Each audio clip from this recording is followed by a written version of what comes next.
Olá a todos, mais uma vez obrigado pela oportunidade. Estamos aqui com o nosso grande colega, professor José Erimar dos Santos.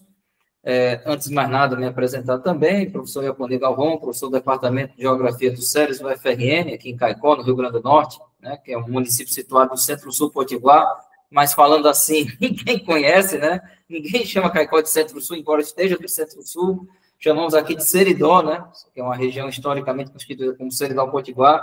Estamos a 180 quilômetros de Mossoró, que é o município de onde o professor José Erimar está conosco nesse momento, a 270 quilômetros da capital, Natal, 400 quilômetros de Fortaleza, 400 quilômetros de Recife. Caicó fica equidistante entre essas duas importantes capitais nordestinas, fica bem no meio das duas. E o professor José Erimar, ele é licenciado em Geografia, né, pela Universidade do Estado do Rio Grande do Norte, mestre em Geografia pela UFRN, doutor em Geografia também pela UFRN. Na atualidade, professor do Departamento de Ciências Humanas, do Centro de Ciências Sociais Aplicadas Humanas, da Universidade Federal Rural do Semiárido, da UFES, em Mossoró, no Rio Grande do Norte. Mossoró, que é a grande cidade do interior potiguar, sem dúvida nenhuma. O professor Erimar também teve outras importantes funções administrativas, chegou a coordenar o PIBID da UFESA, ele exerceu função de pró-reitor adjunto de graduação da UFESA durante mais de um ano também, integra a rede Diversa e Autonomia da Educação Pública, a REDAP, uma rede muito importante, além de outras contribuições também igualmente acadêmicas e mesmo sociais que o professor José Erimar, sem dúvida nenhuma, faz e presta. Então, é uma satisfação muito grande estar aqui com o professor José Erimar para a gente compartilhar as ideias, compartilhar as discussões nesse momento sobre essa temática aí, território, geografia, educação do campo. Professor José Erimar, fica à vontade, a palavra é sua. E obrigado novamente por estar conosco. Olá, Iaponi, eu que agradeço a vocês pela oportunidade de estar aqui buscando refletir, né, sobre uma temática muito importante, que é a questão da educação do campo, né, que é uma política pública que a gente tem já no nosso país desde a década de 90 e que hoje, no cenário atual que a gente vive, encontra-se, de certa forma, num campo de disputa em função da lógica dos processos ligados ao capitalismo que a gente vive. Então, para mim, é uma satisfação, uma alegria enorme estar aqui nesse momento com vocês. O tema da reflexão que eu vou fazer está aí, anunciado já pelo professor Iaponi. Trata-se de uma reflexão em torno da questão do território, sua relação com a geografia. O território é um dos conceitos chaves, centrais da ciência geográfica, na perspectiva aqui da relação com a educação do campo. Para esse momento de reflexão, eu planejei uma fala e ela está estruturada em 3 momentos, né? No primeiro momento, eu vou fazer um pouco de reflexão acerca do contexto que a gente vive, da conjuntura que a gente vive. Isso é decorrente da minha leitura na geografia que eu tenho, referenciada no professor Milton Santos, no seu livro Técnica Espaço-Tempo. Ele diz que, para ter eficácia, o processo de aprendizagem deve partir da consciência da época em que a gente vive, né? Aí ele continua, isso significa saber o que o mundo é, como ele se define, para reconhecer o lugar de cada sujeito nessa teia de relação. Então, acho muito importante, para falar de educação do campo, falar dessa conjuntura que a gente vive. No segundo momento, eu trago um pouco de reflexão acerca da possibilidade de fazer a leitura desse mundo que a gente vive a partir da ciência geográfica, né? E aí eu trago uma perspectiva teórica, uma possibilidade teórica, que é centrada na perspectiva teórica do professor Milton Santos, a partir da sua obra. E aí, no terceiro momento, para finalizar, eu articulo esses 2 momentos aí com a educação do campo, trazendo ela como uma alternativa de enfrentamento a esse cenário de caos que a gente vive, decorrente do modo capitalista de produção e sua crise estrutural que nos assola a cada momento. Partindo para esse primeiro ponto, né, eu tomo como elementos centrais de reflexão aquilo que está no 2º capítulo desse livro de Mésaros, né? Nesse texto aí, Para Além do Capital, um livro robusto, denso, muito grande, mas com ideias extremamente importantes de compreendermos nesse contexto que a gente vive, de conjuntura que a gente vive. Nesse livro, especificamente no capítulo 2, né, ele, ao tratar da reprodução sociometabólica do capital, Mésaros vai nos explicar a lógica de produção e reprodução do capitalismo. Ele diz que ela é compreendida, ela é entendida como uma interação metabólica necessária a esse modo de produção, que é, ao mesmo tempo, complexa e sistematicamente coordenada a partir de 4 dimensões. Né? A primeira dimensão é a propriedade privada dos meios de produção, ou seja, o capitalismo ele não se faz sem a presença da propriedade privada dos meios de produção. E essa propriedade dos meios de produção, propriedade privada dos meios de produção, ela se avança a cada ano, a cada momento, para o conjunto dos bens da natureza.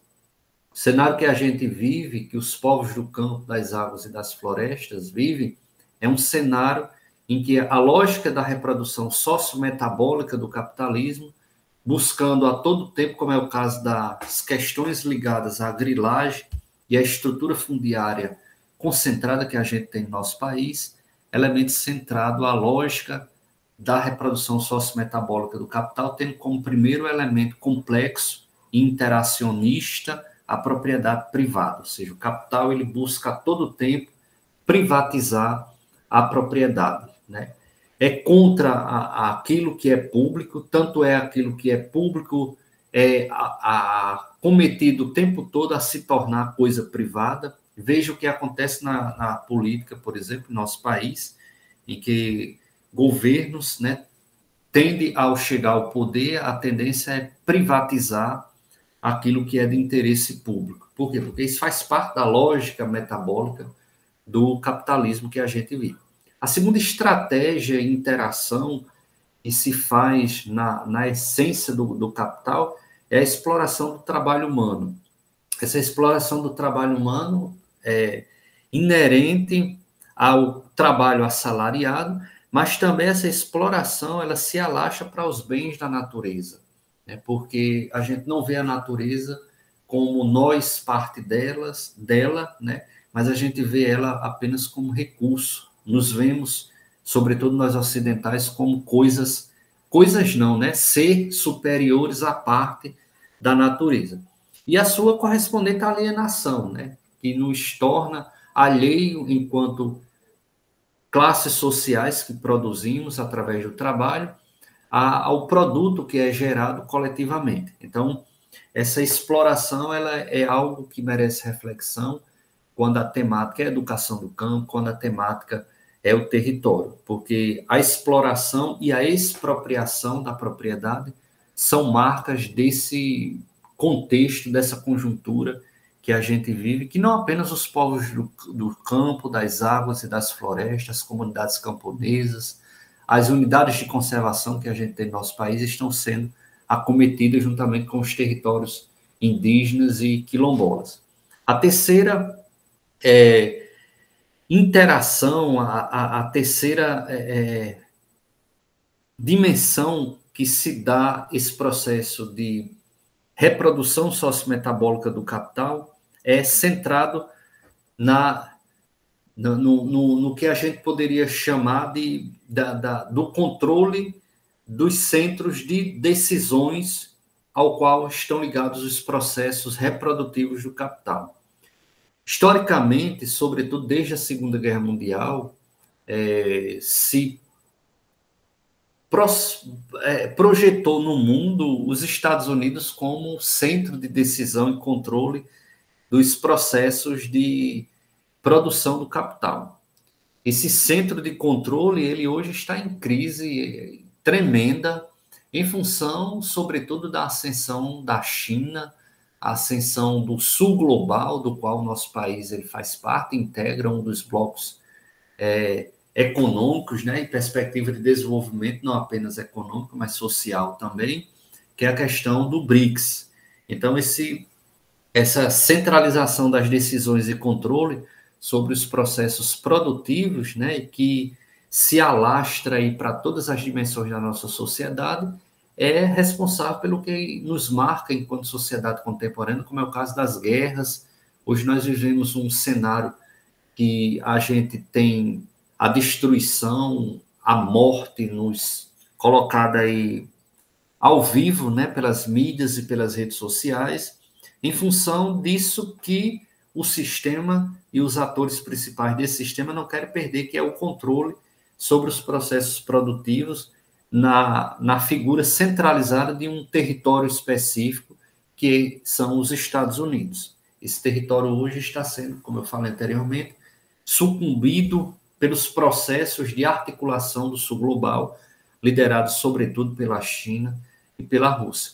E uma quarta dimensão que se articula esse processo sociometabólico do capitalismo e que as comunidades campesinas, comunidades indígenas, quilombolas estão acometidos é a questão da inovação. Hoje nós somos acometidos, dentro dessa lógica da reprodução sociometabólica do capital, pelas chamadas, ou pela chamada transição energética, né?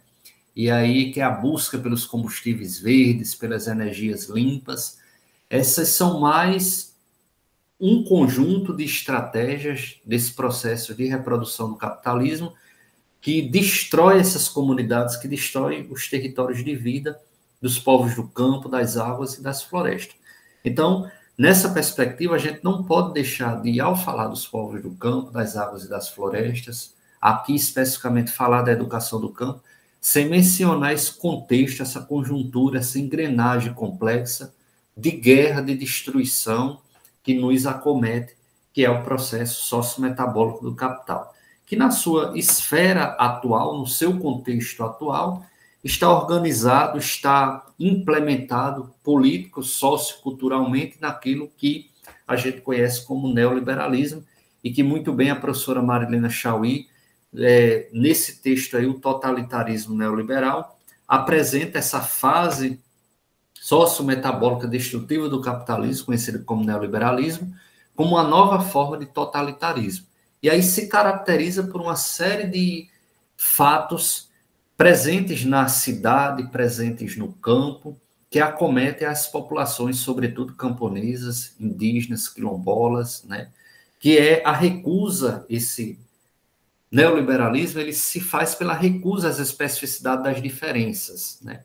Então, as diferenças sociais, políticas, na dimensão neoliberal, nessa conjuntura sociometabólica do capital, elas não são bem vistas. Por isso que a educação do campo, a educação indígena quilombola sofre tanto, porque há um processo, há uma recusa, há uma tendência de fazer com que se considere a sociedade, que é constituída de classes sociais, como uma coisa homogênea.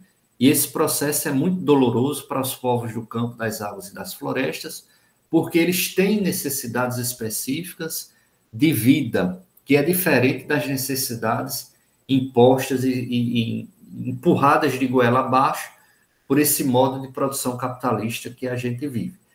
Tanto é que, nesse sentido, o que nos acomete enquanto política pública educacional é o que está posto aí na Base Nacional Comum Curricular, na Lei 13.415 de 2017, que é a reforma do ensino médio, e as suas outras variantes que vêm se decorrendo e se implementando no Brasil, como é o caso da militarização da escola, como é o caso das questões que acometeram no início desse ano comunidades indígenas lá no Pará, né, com a tendência de tirar professores das escolas, né? O governo do Pará fez isso, tentando levar um ensino baseado na educação à distância. Então, os indígenas, os povos do campo, das águas e das florestas, comunidades quilombolas, vêm sofrendo com essa característica típica do neoliberalismo enquanto forma totalitária, em essência da expressão do processo sociometabólico destrutivo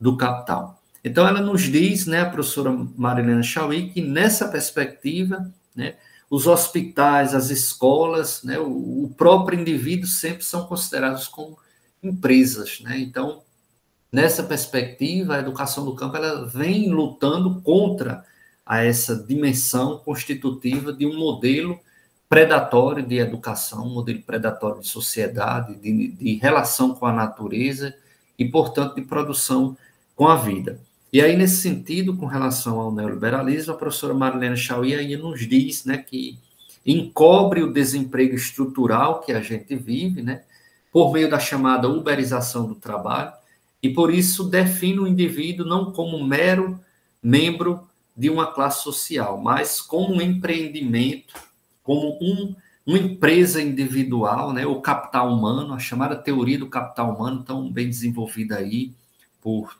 teóricos da educação, como é o caso do professor Frigoto, né, e outros que desenvolveram aí na década de 80 e 90, a crítica a essa perspectiva que já estava se tornando realidade e que hoje é tão visível, né, dentro das instituições que a gente trabalha, sobretudo instituições no campo da educação, para quem é da área de saúde e tudo mais. Ou como empresários de si mesmo, né? Hoje o indivíduo é como se fosse educado para ser um empresário de si mesmo, um empreendedor, né? E destinado a uma competição mortal na rinha de organizações sociais que ele está inserido, né? E isso é típico do princípio conhecido aí como a meritocracia. Então, nessa perspectiva, o indivíduo, quando ele consegue o sucesso, foi por mérito próprio. Quando ele não consegue, ele se culpa por não ter conseguido. Ele vai ser treinado para não reconhecer que existe um Estado, que esse Estado tem que lhes garantir direito, mas dentro da estrutura neoliberal que a gente vive, enquanto dimensão representativa do processo sociometabólico destrutivo do capital, o indivíduo ele passa a ser treinado como um investimento bem-sucedido e a interiorizar a culpa quando não vence a competição, desencadeando, de certa forma, ódios, ressentimentos, violências de todo tipo, particularmente contra imigrantes, contra negros e negras, né, contra migrantes, contra os povos indígenas, contra idosos, contra mendigos, né, contra os povos do campo, das águas, da floresta, contra as populações que têm orientações sexuais diferentes, contra os sofredores mentais, a população LGBTQIA, a mais, etc. Por isso que a gente tem tantos sídios, né? Porque o cenário que a gente vive é um cenário de guerra, é um cenário de morte, de destruição, em função dessa lógica. E nós, da geografia, especificamente, a gente precisa pensar essas questões dos processos sociometabólicos destrutivos do capitalismo. Então, acho que isso é muito importante de se levar em consideração nessa reflexão temática que nos foi proposta. E aí, como a gente fazer uma leitura mais empiricizada de tudo isso? Tem várias possibilidades na geografia, aqui eu trago apenas uma das possibilidades que eu considero relevantes, que é a obra do professor Milton Santos, né? O professor Milton Santos, que faleceu em 2001, mas que deixou um legado extremamente atual acerca das reflexões do processo destrutivo do capitalismo materializado e empiricizado e organizado política e economicamente naquilo que a gente toma como objeto de estudo, que é o espaço geográfico. Então, eu parto das concepções da obra do professor Milton Santos para tentar fazer uma leitura desse processo que eu mencionei anteriormente, porque as dinâmicas que são percebidas nos lugares, nos territórios, que são constituídas por sujeitos sociais e instituições, ao tempo todo estão moldando os territórios, né, desapropriando e expropriando as populações do campo, das águas e das florestas, em função de uma lógica que se dá a partir de estruturas complexas que se montam enquanto engenharias para atender essas necessidades de reprodução sociometabólica destrutiva do capitalismo, marcada por relações de poder. Por isso que o território, enquanto dimensão que nos apresenta-se como materialidades dessas relações de poder e de controle, elas são importantes de serem consideradas nessas reflexões quando se coloca a educação do campo. E os impactos disso no sentido como nos falava Nego Bispo, né, Antônio Bispo dos Santos, grande liderança indígena, grande liderança quilombola, que faleceu aí em função do quadro de Covid, né, nos falava que gera tudo isso um desenvolvimento. E aí o desenvolvimento eu fiz questão de destacar porque ele é o contrário de envolver, né? O desenvolvimento econômico, ele é exatamente isso, ele desenvolve, ou seja, ele não envolve as comunidades no processo produtivo, no processo de partilha. Um exemplo é o desenvolvimento econômico dado e gerado, por exemplo, tão propagado pela presença e instalação das energias eólicas que nós temos aqui, bastante em nosso estado. Nosso estado é considerado nacionalmente como o maior produtor dessa forma de energia, mas essa produção ela não envolve, ela não traz os benefícios para as comunidades locais onde elas se instalam. Então, elas desenvolvem, elas não envolvem, elas não partilham, elas não comunicam, elas não sociabilizam o produto que são gerados, que é o abatimento, por exemplo, nas contas de energia dessas comunidades. Pelo contrário, a gente tem, e visitando os assentamentos aqui da região de Mossoró, onde eu vivo e trabalho especificamente, conversando com os camponeses, a gente vê o drama dessas populações afetando a sua produção, né? As populações aqui no município vizinho de Serra do Mel vêm sofrendo, inclusive, com a produção de caju, né? Por quê? Porque a grande quantidade de aerogeradores no entorno dos sítios de cajueiros faz com que os polinizadores não cheguem para polinizar a flor do cajueiro. E aí, não tendo os polinizadores, você tem uma produção toda impactada em função disso. Sem falar nos dramas psíquicos, mentais, que essas populações sofrem com o barulho dos aerogeradores e tudo mais. Então, essas dinâmicas do capital atual, que afetam as populações do campo, das águas e das florestas, elas segregam, elas controlam essas formações socioespaciais que existem nesses territórios, não compartilham, não geram coletividade, como eu falei, não tornam comum os bens que são produzidos coletivamente. Não geram, portanto, consenso, mas, sobretudo, competitividades, né? E extermínio dessas organizações comunitárias orgânicas construídas ao longo do tempo, representadas, sobretudo, pelos camponeses.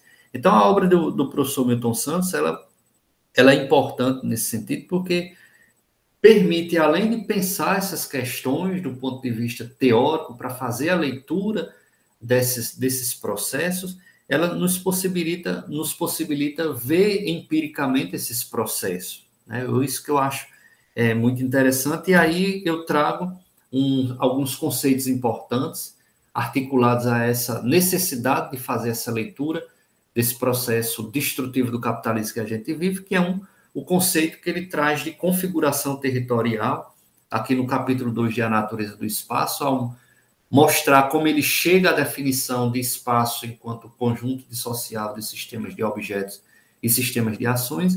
Ele vai dizer que chamou inicialmente isso de fixos e fluxos, né? E aí, depois, lá no livro Metamorfose do Espaço Habitado, ele chamou de configuração territorial, e aqui no capítulo 2 de A Natureza, ele traz isso novamente, mostrando que trata-se o conceito de configuração territorial como algo importante de entender essas dinâmicas do processo sociometabólico do capital na face atual que a gente vive, neoliberal.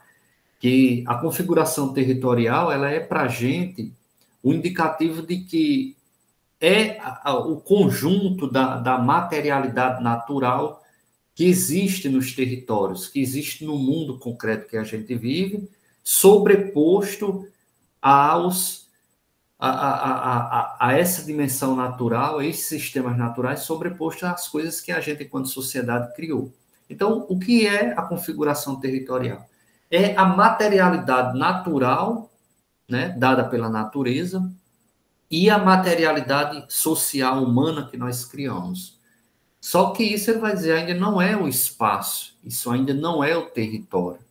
Para isso ser espaço e território, é preciso um elemento muito importante, que são as ações, que são a vida que anima tudo isso, que são as decisões, que são os usos socioespaciais, sociais, portanto, que os grupos humanos fazem do arcabouço natural e dos sistemas de engenharia, os sistemas de coisas concretas que a gente implementa nos territórios, nos lugares.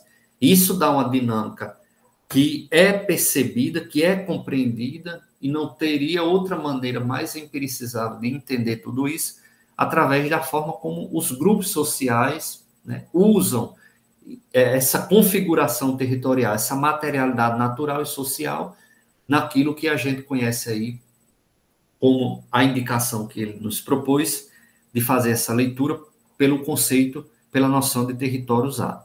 E aí esse território, ele usado, ele não é apenas esse conjunto dos sistemas naturais, e nem tampouco apenas o conjunto dos sistemas sobrepostos a ele, criados por nós, né?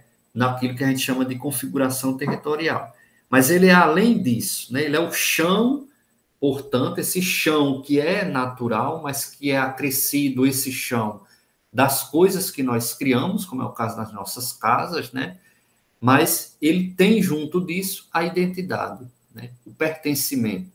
Os povos do campo, das águas e das florestas se identificam com seus territórios, porque os territórios para eles não são espaços de alocar empresas, de sugar os recursos naturais, mas é um espaço onde a vida se dá, né? Por isso que eles desenvolvem as identidades e lutam pelos seus territórios, morrem pelos seus territórios, como a gente tem não só no Brasil, mas na América Latina como toda, a destruição das lideranças indígenas, quilombola, camponesas, né, que morrem diariamente no Brasil, porque tem o território como espaço de vida, morre por aquele território.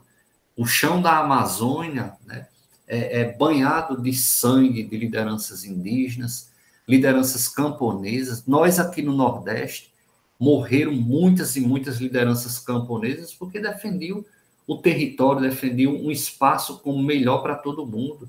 É o caso de Margarida Alves, né, em 82, morta na frente do seu esposo e do seu filho, lá na cidade de Alagoa Grande, na Paraíba.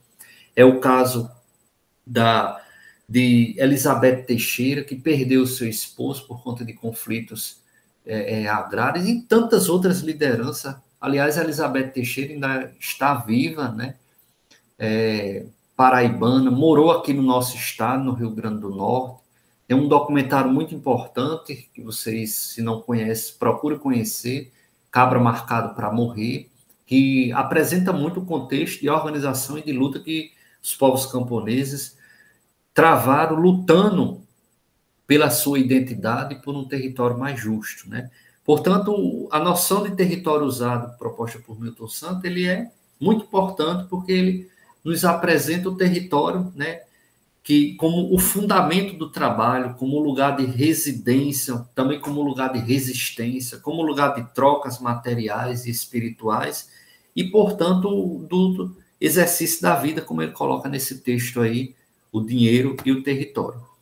Nesse sentido, considerar o conceito, a noção de território usado, é relevante porque a gente, na ciência geográfica e no trabalho com a educação do campo ela forma por áreas do conhecimento, tem duas grandes áreas que a educação do campo forma o educador e a educadora do campo, que é a área de ciências humanas e sociais e a área de ciências da natureza. A área de ciências humanas e sociais está muito próxima à geografia humana, por exemplo, fazendo um paralelo com a geografia. E a área de ciências da natureza está muito próxima à geografia física, ou seja, tomando a natureza como um campo e um objeto de estudo. Então, essa noção de território usado ela é muito importante porque ela trabalha a interdependência, né, ou, portanto, a inseparabilidade entre a materialidade natural, né, a natureza, e o uso que a gente faz dela, que são as ações, as relações, dadas sobretudo pela concepção política, ideológica e econômica que a gente tem com a natureza.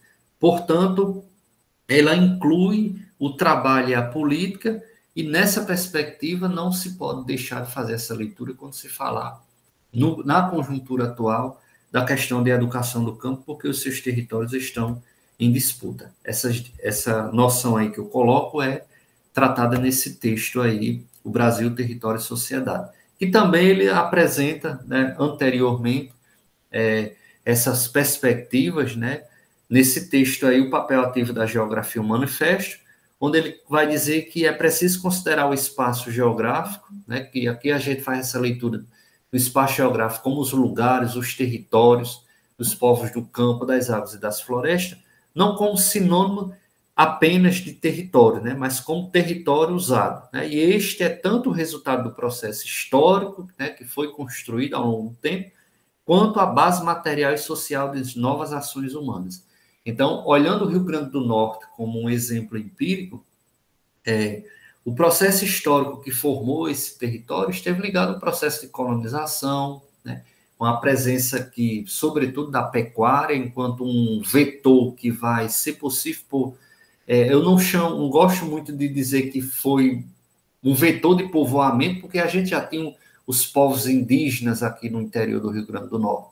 Mas, lamentavelmente, a história, a própria geografia, a gente vê textos falando que o interior do Rio Grande do Norte foi povoado com a pecuária. Eu acho isso um erro absurdo e fico muito revoltado quando eu leio o texto de colegas, seja da geografia, seja da história, com essa reprodução desse discurso, porque já existiu povos aqui no interior, os cariris, né, sobretudo, os descendentes indígenas que foram massacrados pela Confederação do Equador, pela chamada Guerra dos Bárbaros, onde aniquilaram especificamente, em função da prática pecuarista, os povos indígenas que a gente tem aqui no nosso interior. Então, esse processo histórico, ele é representado e ele ainda está presente a sua feição nos dias atuais que a gente vive, né?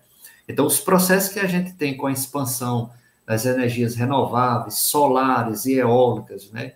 Um conjunto de outras atividades econômicas que vão se materializando na paisagem a partir dos lugares e desses territórios, representam, portanto, as novas ações humanas que fazem parte desse contexto, né? Dessa conjuntura que a gente vive. E atende única e exclusivamente os anseios e os interesses de um grupo específico do capitalismo, né, que são os donos do controle, que são os donos que controlam os meios de produção.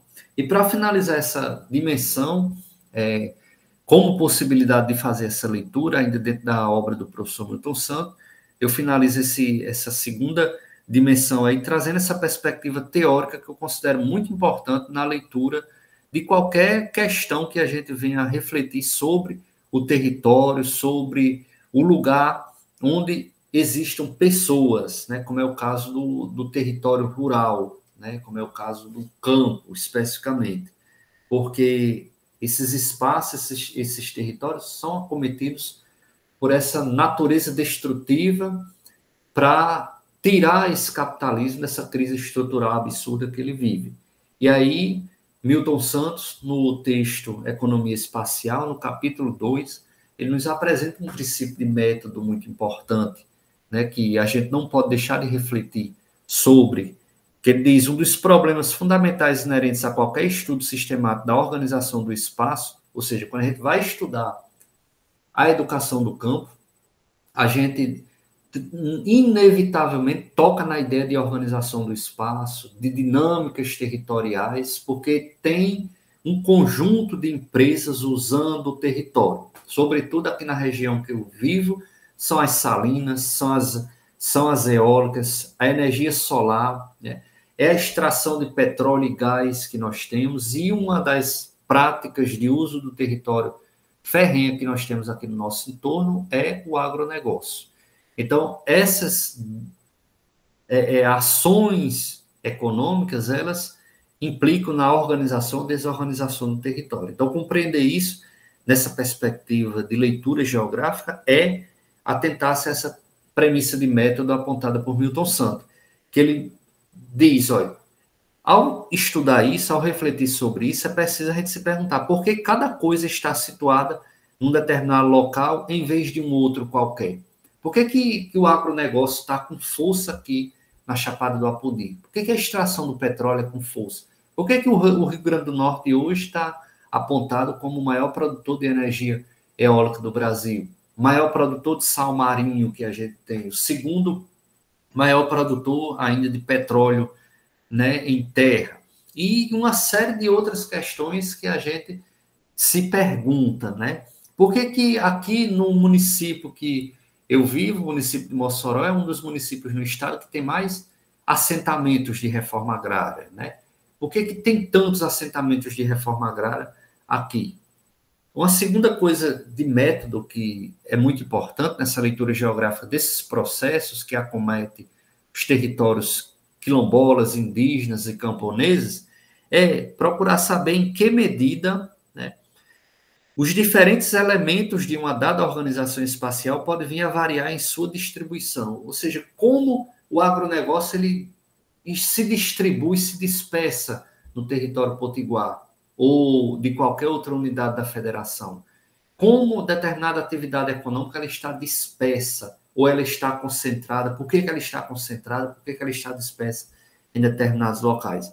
E, por fim, uma terceira premissa muito importante nessa reflexão é procurar saber por que uma inovação aparece em um dado local e não em outro local, né? Então, quando a gente faz essas indagações a partir dessas proposições de leituras, de compreender os territórios, sobretudo quilombolas, indígenas e camponeses, é uma possibilidade muito importante que a gente tem para refletir sobre a educação do campo. Por quê? Porque essa leitura que eu estou apresentando aí foi feita, pasmem, né, pelos movimentos sociais do campo, o MST, a Comissão Pastoral da Terra, né, e os outros movimentos sociais do campo, sindicatos, fizeram essa leitura, que é questionar por que que o agronegócio está destruindo a floresta e a gente não está tendo saúde, por que que estão nos envenenando.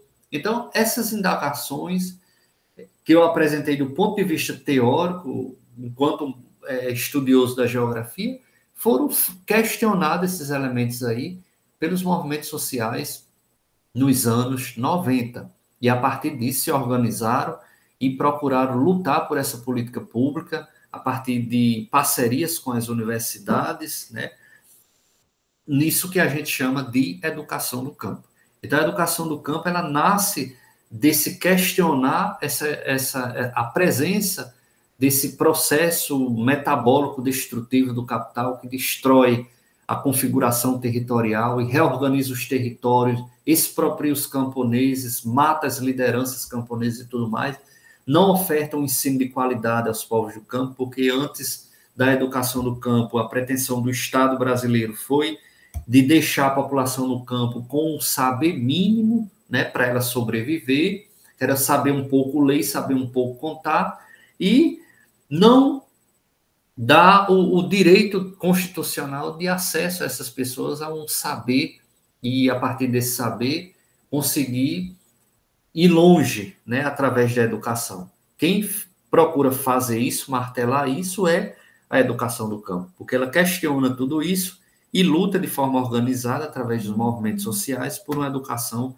outra que não seja essa que a gente tem aí, porque ela se centra na construção de um sujeito, né, que procure se reconhecer e se ver enquanto um processo histórico, e a educação procure valorizar e ver ela como um processo histórico conduzido e organizado, não por um Estado que quer que ela tenha esses povos, que esses povos tenham, que essas comunidades tenham um saber mínimo, mas que esses povos tenham um saber que lhes é de direito, que lhes seja útil à sua prática de existência. Então, os movimentos de organização que tivemos ao longo dos anos 90 foram cruciais para que os movimentos sociais organizados junto com universidades implementassem aí projetos pilotos, como foi o caso implementado na Federal de Sergipe, na Federal da Bahia, na Federal de Minas Gerais e na Universidade de Brasília, que a partir de 2012, especificamente, se alastraram para diversos cursos hoje que a gente tem no nosso país. Basicamente, quase todos os estados do Brasil nós temos cursos de educação do campo, né? Que vocês podem acessar, inclusive, na plataforma EMEC, e lá vocês colocam o nome Educação do Campo, vocês vão ver todos os lugares do Brasil Eu devia até ter organizado um mapazinho para mostrar onde nós temos cursos de educação do campo. Sem falar nas formas, escolas que a gente tem que implementam essa modalidade de educação e essa política pública, porque a educação do campo ela não é só uma luta por uma educação de qualidade junto aos povos do campo, ela é uma luta pela vida também, né? Baseada no princípio da agroecologia, baseada no compartilhamento, na organização coletiva e comunitária, coisas que são distintas a esse processo sociometabólico do capitalismo que eu apresentei anteriormente. Então, a relevância desse movimento,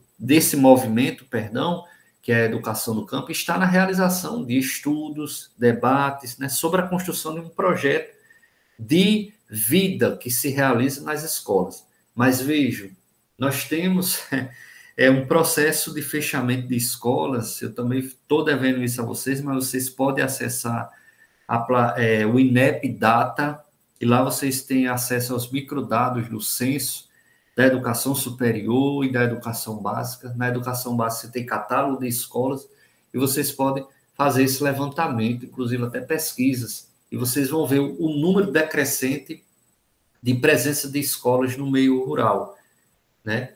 E isso é preocupante demais, porque a escola, como nos diz a professora Socorro, hoje à frente de uma das repartições da SECADI, Secretaria de Educação, Diversidade e Inclusão Social, vinculada ao Ministério da Educação, órgão da educação do campo, a educação ambiental, indígena e quilombola estão vinculados, nos diz a escola na maioria das vezes, a única presença do Estado em muitos territórios campesinos, né? Então, você fechar uma escola é um crime absurdo, mas nós temos isso sendo praticado por prefeitos de várias localidades, sobretudo aqui no semiárido brasileiro, e isso representa um assassinato da cidadania, né? Se a gente considerar a cidadania como o direito de acessar aquilo que lhe é de direito no lugar onde o sujeito vive. Então, se o sujeito não acessa a escola, está sendo tirado esse direito que ele tem de garantia, né? E as necessidades da população aí nesse sentido não são atendidas. Então, a escola na educação do campo, ela faz parte da teia de luta.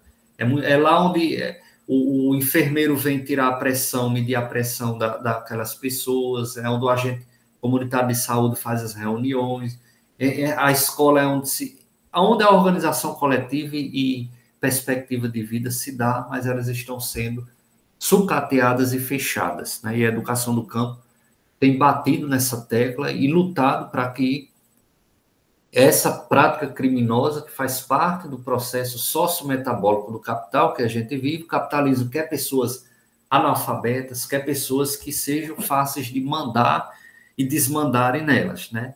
E os povos do campo organizados, eles não querem isso, nunca quiseram, né? E sobretudo hoje, com o conhecimento de que podem lutar coletivamente por uma outra escola, por uma nova escola, a partir da educação do campo, na perspectiva de educar os sujeitos como sujeitos históricos e coletivos, e a partir disso reivindicar coisas que lhes são de direito, não é algo bem visto pela estrutura sociometabólica do capital que a gente vive. Por isso que a professora Roseli Caldar faz essa concretização do termo, né, educação do campo. Por que do campo? Porque os povos têm direito, né, a ter uma educação pensada a partir do lugar que eles vivem, né? E tem o direito de que na feitura, na implementação dessa educação, eles participem, eles opinem, eles cheguem junto e façam essa educação acontecer. Por isso que é a educação do campo, né? E a perspectiva no campo aqui, o nu, sem ser o du, né? O nu é porque os povos têm direito de ser educados no lugar, no território onde eles vivem, né? Esse nu aqui é diferente da educação rural que se tinha antes da educação do campo. A educação rural implementada no Brasil desde os anos 30, com a urbanização, com a industrialização, era na perspectiva de que o sujeito do campo tivesse acesso a um saber mínimo possível para ficar lá no campo e não ir para a cidade. E naquela época os governantes já consideravam que a vinda dos povos do campo no êxodo rural ia gerar os problemas sociais que acreditava existir decorrente da migração, né? E a gente sabe que tudo isso é decorrente da falta de planejamento. As cidades, elas crescem, não é porque os povos do campo vão para a cidade, a violência está na cidade, não é porque existe o êxodo rural, mas a falta de política pública e de tornar a vida dessas pessoas presente nos seus equipamentos de cidadania que elas têm direito. Então, nesse sentido, já buscando finalizar a minha fala, eu vou aqui em 43 minutos já, mas eu vou já parar. Eu queria só chamar a atenção para a importância que a educação do campo tem como um horizonte ou horizontes de alternativas que essa política pública nos apresenta, porque ela não se centra na morte, ela não se centra nos processos de destruição que nós temos hoje, do trabalho, da vida, da natureza, das organizações comunitárias. Ela se centra na vida. Ela não se centra na produção de alimentos, um veneno que a gente hoje é acometido a comer e depois ir para os planos de saúde. Ela se centra na agroecologia, na produção orgânica de alimentos. Ela procura valorizar o espírito do compartilhamento das coisas e não o espírito da competitividade, da troca. Ela procura trazer a comunidade, o lugar do sujeito, o estudante, como um espaço que é importante na formação, por isso que ela trabalha com a dimensão formativa chamada de pedagogia da alternância, onde a gente tem um momento de aprendizagem na escola ou na universidade e um momento de aprendizagem na comunidade onde o sujeito está vivendo. No meu caso, aqui na Federal Rural do Semiárido, no tempo comunidade, nós vamos para as comunidades dos nossos estudantes desenvolver atividades de ensino, ou pesquisa, ou extensão em suas localidades, né? Então, um momento em que a gente considera que os saberes locais, a constituição orgânica desses territórios onde os estudantes vivem, eles são importantes. Isso é um momento formativo para a gente que está na condição de formadores, professor formador, porque há uma troca de saberes entre a comunidade, a universidade e vice-versa. E isso com um papel muito importante na escola. A escola, ela é um elemento central, ela é um elemento muito importante. Se vocês quiserem saber mais, eu indico as leituras aí de uma professora muito importante que a gente tem na educação do campo, Roseli Caldart. Tem vários textos mostrando a relevância e o papel, a importância que a escola tem no meio campesino, né, para os povos do campo, e a gente não pode deixar de mencionar isso nessa fala. Para finalizar esses dois últimos slides, só queria reforçar que a educação do campo, ela mostra a necessidade que a gente tem de silenciar um pouco mais e ouvir e escutar os povos do campo, das águas e das florestas. Hoje a gente fala tanto em desenvolvimento sustentável. Esse mês agora é o mês da COP30. Quem é que vai estar sendo ouvido lá na COP30, né? Os povos do campo, das águas, das florestas, comunidades indígenas, né? Tem voz na COP30, né? E essas vozes precisam ser escutadas porque elas vivem num cenário de catástrofe em curso, que é esse processo sociometabólico destrutivo do capitalismo que eu anunciei anteriormente. E que hoje, na feição atual de transição energética, ele vem aniquilando os territórios de vida dessas populações, como é o caso dos territórios indígenas, com o garimpo, com a pecuária, com a presença de parques eólicos, com a presença do agronegócio, com a presença de mineração. As comunidades quilombolas também do mesmo jeito. As unidades de conservação são muito importantes, as unidades de conservação. Sem floresta, não tem como se falar em mudança de clima para o bem, é só para o mal, né? E essas unidades de conservação, todas elas que a gente tem no Brasil, terras indígenas, terras quilombolas, estão sendo destruídas por esse processos de transição energéticas que nós temos aqui no Brasil e, sobretudo, os povos campesinos, né, os povos do campo.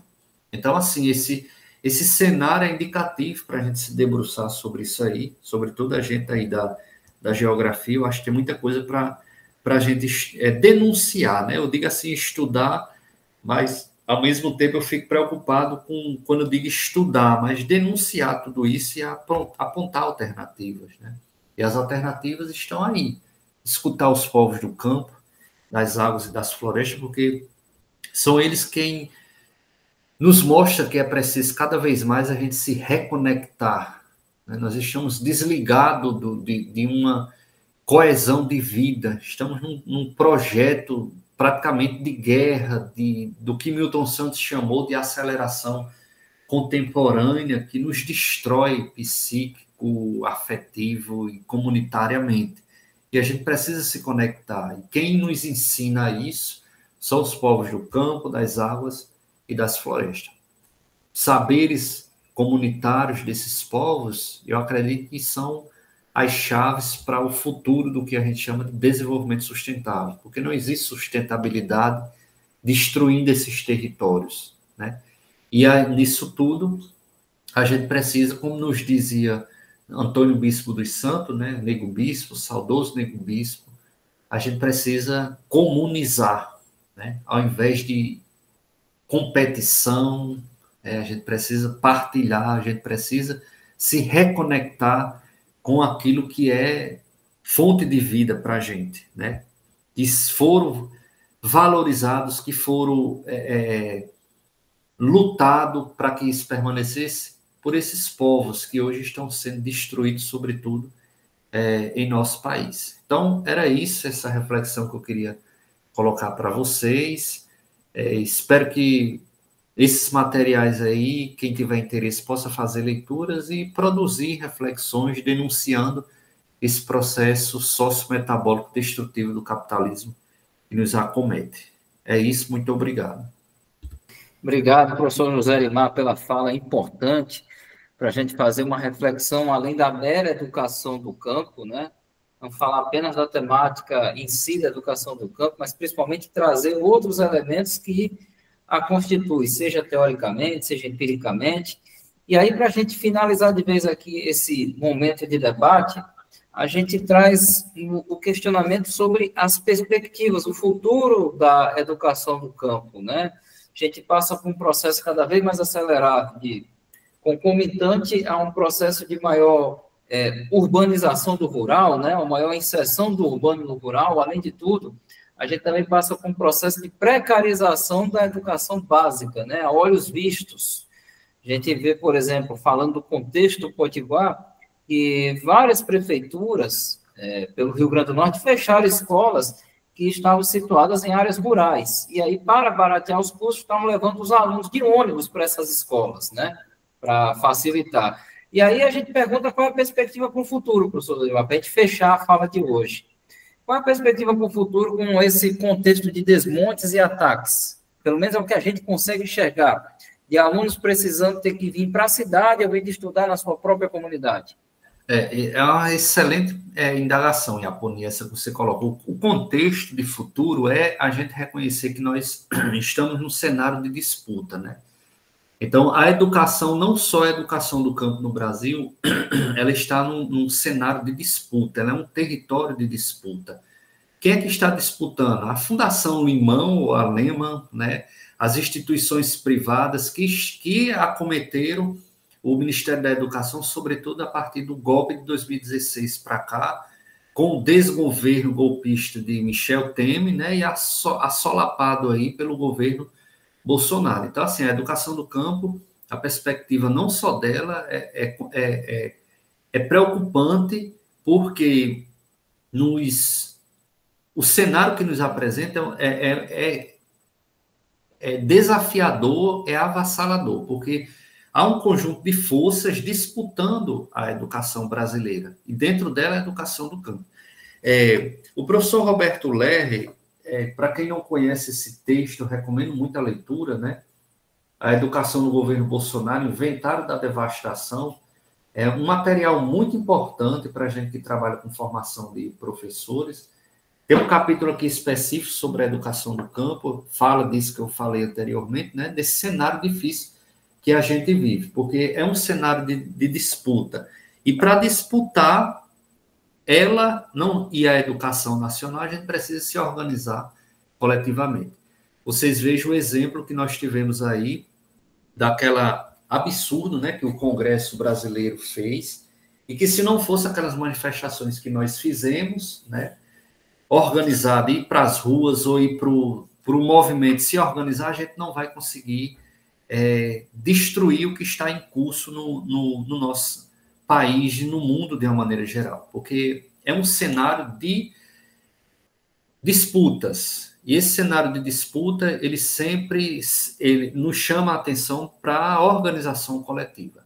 Acho que a gente precisa se conectar, se aproximar mais dos movimentos sociais, porque são eles quem nos vão defender na hora que a coisa pega para cima da gente. Então, eu acho que o cenário não é fácil, embora nós tivemos uma conquista, né? O governo que aí está, o governo do presidente Lula, eu acho que foi uma conquista social muito importante, mas do ponto de vista ambiental, do ponto de vista da educação, a gente precisa avançar muito. Do ponto de vista da reforma agrária, das questões agrárias, a gente precisa avançar muito, e isso mostra as forças do processo de coalizão que foi feito para a gente ter essa conquista desse governo. Porque se nós tivéssemos o outro, talvez nós não estivéssemos, eu particularmente, talvez estivesse preso, não tenho medo de falar isso, ou morto, porque nunca recusei a criticar esse governo de morte, essa necropolítica que, né, a gente teve no nosso país, destruindo as universidades, destruindo a educação,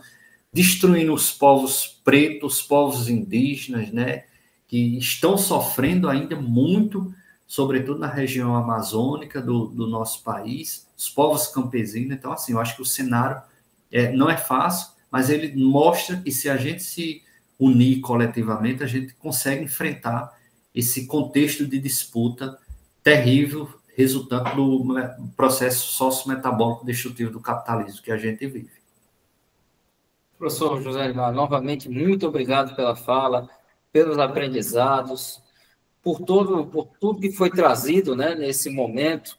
E a gente espera que, a partir dessas reflexões, né, quem está aí no outro lado da tela, possa compreender as questões alusivas, né, à educação do campo, né, de uma forma que não seja meramente apenas, né, a questão de levar um aprendizado pronto, né, enviesado para as mesmas, mas principalmente tentar trazer, como foi trazido hoje aqui, uma reflexão teórica capaz de abranger as diferentes realidades que as mesmas possuem e que, como eu coloquei na pergunta, e que acabou saindo em tom de provocação, a gente não pode simplesmente cortar toda essa realidade, levando os alunos em veículos, né, em ônibus, normalmente, para a área urbana, porque isso, na verdade, é o deslocamento até da tradição e da memória dessas pessoas, né, dos indígenas, dos quilombolas, e mesmo no caso específico aqui da região onde eu falo do Rio Grande do Norte, Caicó, da própria população do campo em si, que ela acaba sendo deslocada, né, de sua realidade, de suas vivências,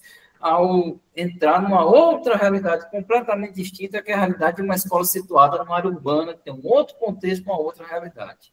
Então, a gente precisa cada vez mais refletir isso. Exatamente. Eu conheço, Iaponi, jovens de comunidades quilombolas aqui no nosso estado, como é o caso lá de Porto Alegre, né? E estudantes me relataram o desafio que foi sair de uma comunidade quilombola e fazer o ensino médio em Pau dos Ferros, por exemplo, né?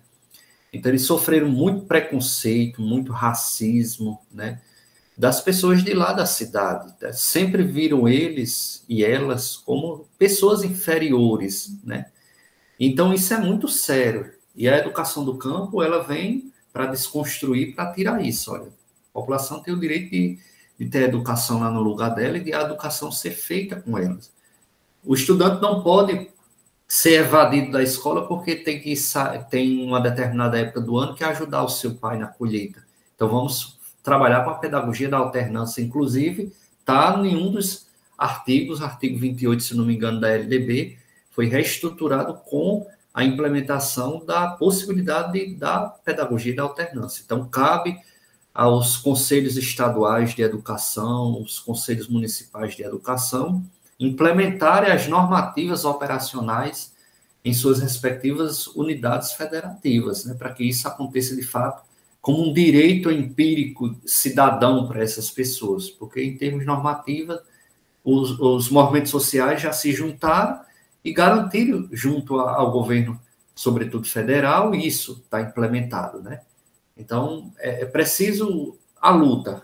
Sem ela, como a professora Roseli Caldato, que eu já citei algumas vezes, nos diz, né? Sem a luta, não tem educação. E o cenário, mais do que nunca, nos comprova isso. É preciso lutar, é preciso se organizar para que os direitos não sejam retirados, porque a retirada de direitos é estratégia neoliberal para atender essa lógica de reprodução sociometabólica do capitalismo que a gente vive, né?